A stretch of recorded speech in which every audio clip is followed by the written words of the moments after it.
Happy Monday, everybody. My name is Brandon Rosa, and welcome to episode 59 of the Xbox in 10 podcast, your weekly source of Xbox gaming news covered in around 10 minutes. Every Monday, this podcast covers new game releases, the previous week's gaming news, and we all learn an Xbox-related fun fact together. This show is on YouTube and podcast services around the world, so please subscribe in your favorite and leave a review. Xboxin10.com, no numbers, is your quick source for links to all of our podcast destinations and social media profiles, which you can follow at Xboxin10. To start, let's talk the big games out last week.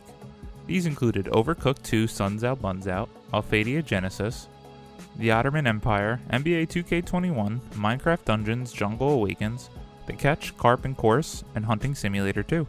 The games out this week include Outward, The Sorrow Beans, NASCAR Heat 5, Superliminal, Crosscode, Sword Art Online, Elysiation Lycoris, F1 2020, The Great Perhaps, Bloodstained Curse of the Moon 2, and Sisters Royale 5 Sisters Under Fire.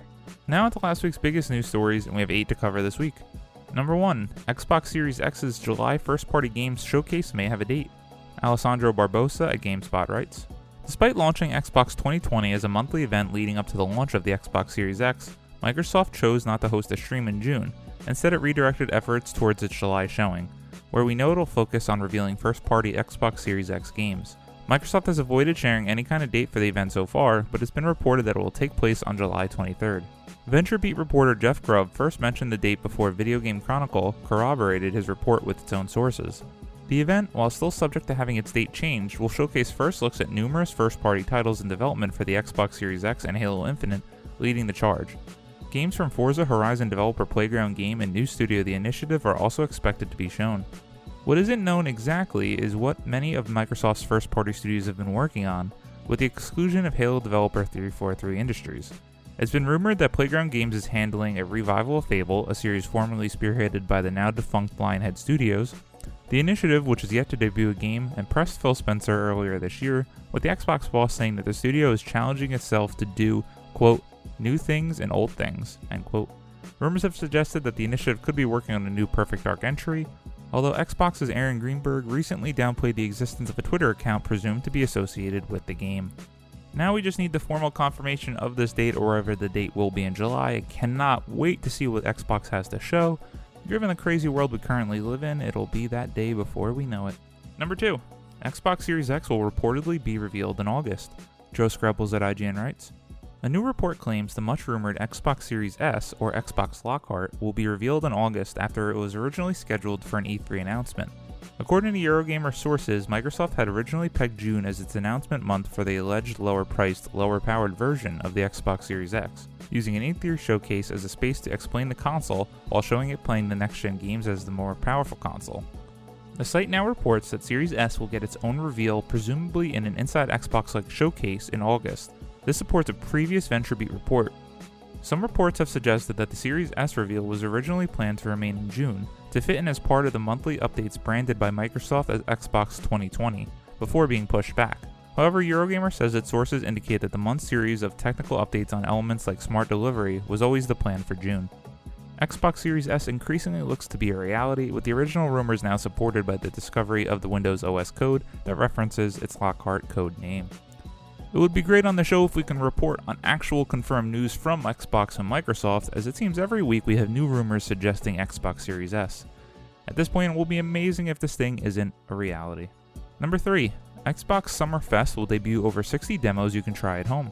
Ian Walker at Kotaku writes, with an in-person gaming events out of the question this year, Xbox is turning to a digital alternative to show off some upcoming Xbox One games. Starting on July 21st, the Summer Games Fest demo event will allow players to check out early builds for a ton of games from their couches, rather than a crowded convention center. According to Xbox's announcement, this online showcase will include 75 to 100 game previews, with at least 60 of those being brand new. Unlike the official demos that normally appear on Xbox Live, however, these are very much work in progress. Think of them like the show floor demos one might see at an E3, PAX, or Gamescom.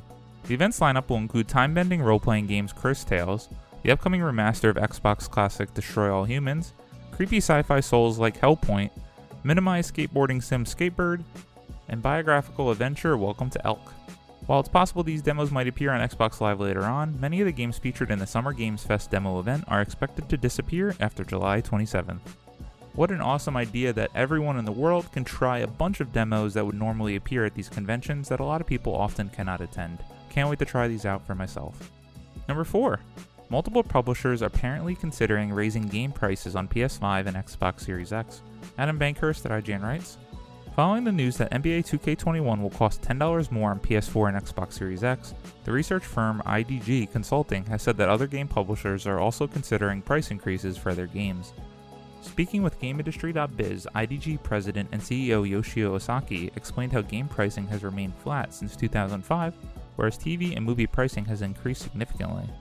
Quote, the last time the next-gen launch software pricing went up was in 2005 and 2006, when it went from $49.99 to $59.99 at the start of the Xbox 360 and PS3 generation, end quote, Osaki said. Quote, during that time the costs and prices in other inflated verticals have gone up, end quote. These other affiliated verticals include next-gen console game production costs, which have seen increases of 200 to 300% depending on the IP, studio, and genre, without an increase to the price of the games. For comparison's sake, cinema ticket prices have risen 39%, Netflix subscription costs have gone up 100%, and cable TV packages have risen by 105%.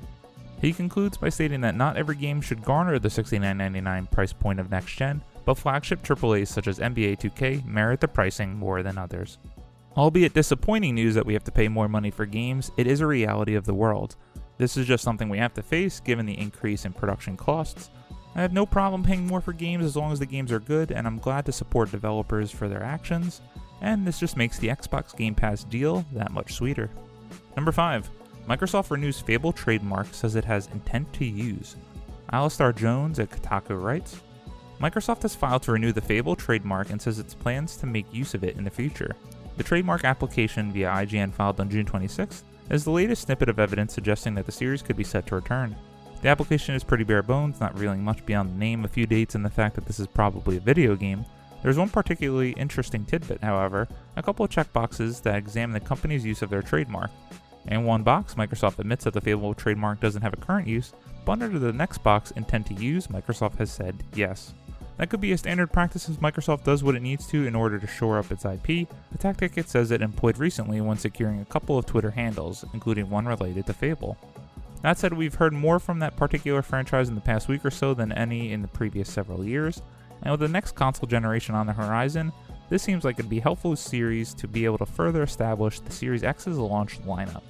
All but confirm that we will see a Fable reboot, or Fable 4, at the July event. I can't wait to see what this game looks like, as I do think this will be a strong first-party exclusive that differences itself from the likes of Forza, Gears, and Halo. I only played a little bit of 3 back in the day, but I've been meaning to go back. Maybe after I see how this game looks in July, I'll replay all the games. Hyperscape, a new first-person shooter battle royale announced by Ubisoft. Matt Purslow at IGN writes, Ubisoft has fully revealed Hyperscape, the first-person shooter battle royale game that has been teased and partially leaked over the last few days. Hyperscape is a free-to-play first-person battle royale coming to PC, Xbox One, and PS4. Ubisoft has targeted a summer 2020 release, starting with a short closed technical test on PC that will run from July 2nd to the 7th, with more phases to follow in the build-up to the full release. Set in a VR world called the Hyperscape, the game focuses on a sport called Crown Rush, in which 100 players split into squads of 3 to compete for victory. Wins can be claimed in the usual last team standing manner, or by claiming a crown objective in the final phase of the match and holding onto it for 45 seconds. Unlike most battle royales, Hyperscape's standout feature is that it takes place on an entirely urban map. This city, clearly influenced by Paris, is also littered with jump pads to allow for fast-paced vertical movement. The game is also connected to Twitch to allow spectators a level of influence over games and earn rewards just by watching. During the technical test, viewers will be able to vote on in-game events, such as giving all players unlimited ammo. In the full game, viewers will be able to unlock Battle Pass progression by watching people stream Hyperscape, and even join the squad of their favorite streamers. I gotta say, all the ideas and the videos coming out from this game have me really intrigued, as it seems to be a very different battle royale than the likes we currently have. Can't wait to try it out for myself. Number 7. Fans are upset with Crysis Remastered's graphics, so Crytek is delaying the game. Taylor Lyles at The Verge writes, when Crytek announced that a remaster for the original Crysis would launch this year, fans were excited to see how much the game's legendary graphics would improve. But a leaked trailer has left so many fans disappointed with the graphical changes that Crytek has now pushed the game's release by several weeks. A trailer showing some gameplay and a July 23rd release date was leaked on YouTube, and the visuals left a bad taste in some fans' mouths. Several commented how the game's graphics remained significantly underchanged from the 2007 original. One fan even said the remastered looks like the original Crysis, but with the lowest settings. Crysis, a sci-fi first-person shooter, was originally released on PC, PS3, and Xbox 360, and was praised for its graphical design, and remained a benchmark for people looking to test the power of their gaming PC builds. As graphical fidelity warranted a meme that's still going on 10 years later, so when Crytek agreed to remaster the game with high-quality textures and improved art assets, and yet would also inexplicably pass the "Can it run Crysis" test on a Nintendo Switch, we definitely perked up our ears. Crytek acknowledged the leaks and the disappointed fans by promising to work on the game a bit more. Quote, "This extra time until release will allow us to get Crysis remastered up to the PC and console breaking standard you've come to expect from Crysis games," end quote, Crytek said in a statement. Good on Crytek for doing this, as it is really shocking when you see the trailer and when you see screenshots compared to the game originally in 2007 and today. It's unreal how they made the game look so good way back when. Number 8. Harry Potter RPG reportedly due in late 2021. Adam Bankhurst at IGN writes, Warner Bros. Interactive Entertainment's rumored Harry Potter RPG is reportedly set to be released in late 2021 on PS5 and Xbox Series X, according to a report by Bloomberg. Although the developers are said to be rattled by such issues as the COVID-19 pandemic, J.K. Rowling's recent controversial comments, and the possible sale to Warner Bros. Video game publishing business. This Harry Potter RPG has been long rumored but never officially announced. While there was a supposed game leak in 2018, Warner Bros. Has yet to confirm the much anticipated title to the world at large.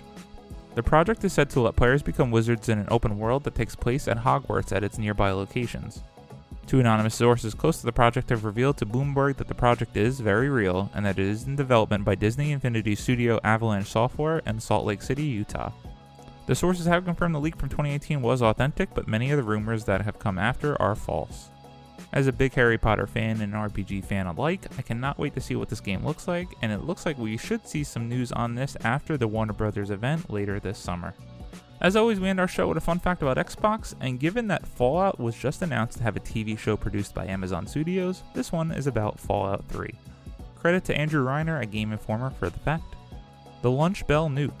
The satisfying ding that rings out when a Fat Man nuke is launched in Fallout 3 is the lunch bell from Bethesda Softworks cafeteria. The Fat Man itself was modeled after an actual nuke launcher called the M388 Davy Crockett Tactical Nuclear Recoilless Rifle, which was developed in the 1950s. I was a huge fan of Fallout 3, and it was probably the first game that really got me into RPGs. Thank you all for listening to the Xbox in 10 podcast, your weekly source of Xbox gaming news covered in around 10 minutes. If you like the show, please subscribe on your favorite podcast service, YouTube, share it with your friends, and follow on all social media at Xbox in 10. This past week, I've played nothing but more Call of Duty Warzone, my current gaming addiction. My name is Brandon Rosa. You can follow me on Xbox at Rosa93. Hope you all have a great week and keep on gaming.